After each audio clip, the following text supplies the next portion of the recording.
बात करते हैं डाइजेशन के बाद अब हम बात करते हैं टॉपिक एब्जॉर्प्शन। जो फूड ह्यूमन इंटेस्टाइन के अंदर डाइजेस्ट हुआ है वो कैसे एब्जॉर्ब किया जाता है। Clear? Absorption of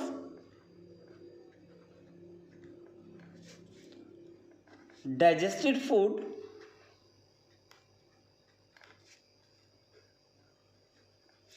take place in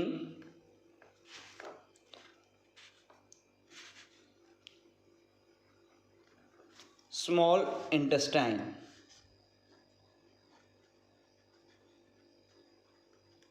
ठीक है, अब क्या होता है, इंटेस्टाइन के अंदर कुछ ऐसी स्ट्रक्चरेज जो है प्रेजेंट होते हैं। क्लियर? और इनके चारों तरफ जो है ब्लड वेसल सर्कुलेट होती हैं। On the inner surface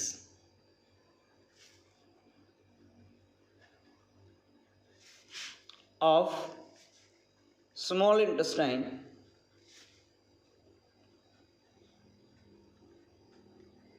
small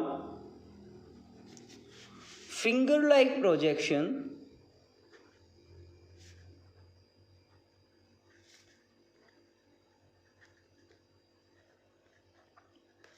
are present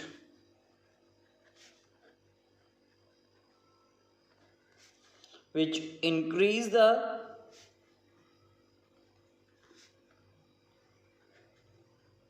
surface area of intestine, so maximum absorption of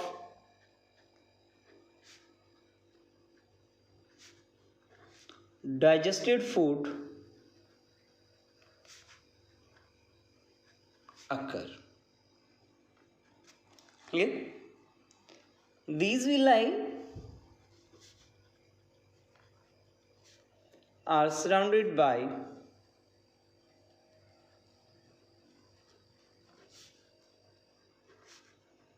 blood vessels। Through blood vessels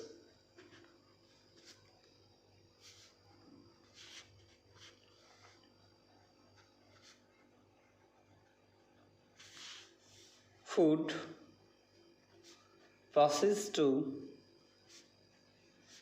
different body parts।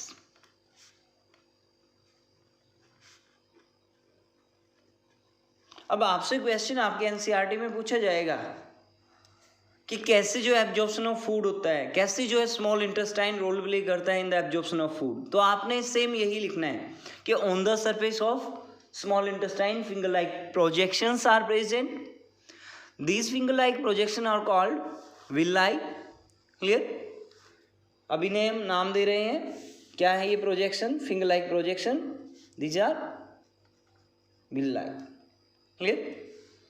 अब ये विलाई जो है सरफेस एरिया इंक्रीज कर देंगी, सरफेस एरिया इंक्रीज हो जाएगा तो एब्जॉर्प्शन जो है वो ज़्यादा से ज़्यादा होगी।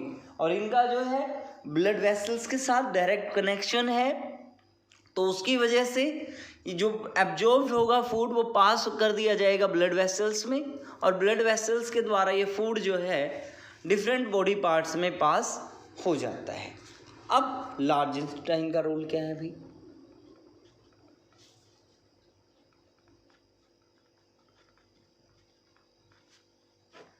ठीक है, लार्ज इंटेस्टाइन में क्या है, a little absorption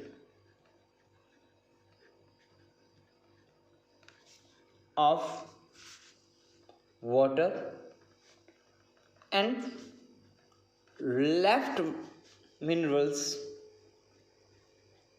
occur. Clear? ये चीज़ हमने देखनी है। वाटर जो अगर मैक्सिमम फूड के अंदर है वो वाटर एब्जॉर्ब कर लिया जाता है लार्ज इंटेस्टाइन में। अब assimilation,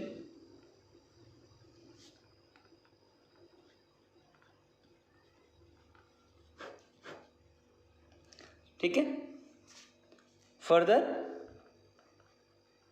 break down of absorbed food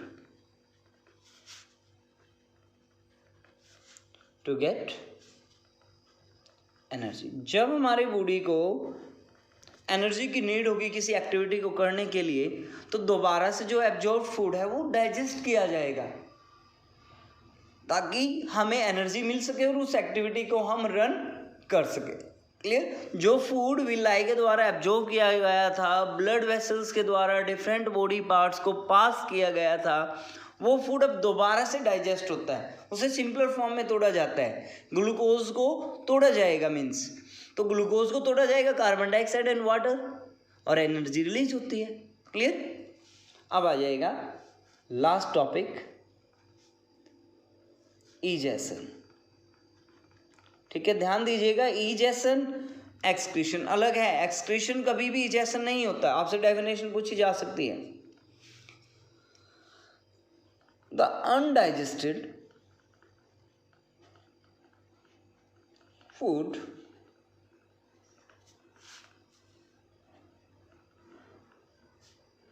passes through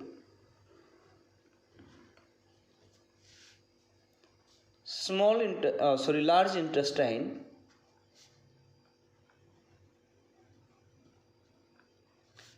and temporary store into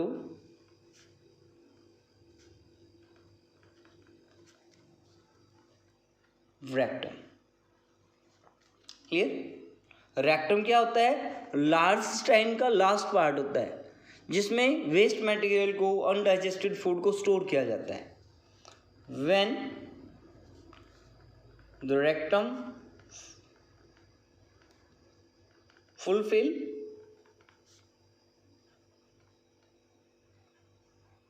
then this waste released out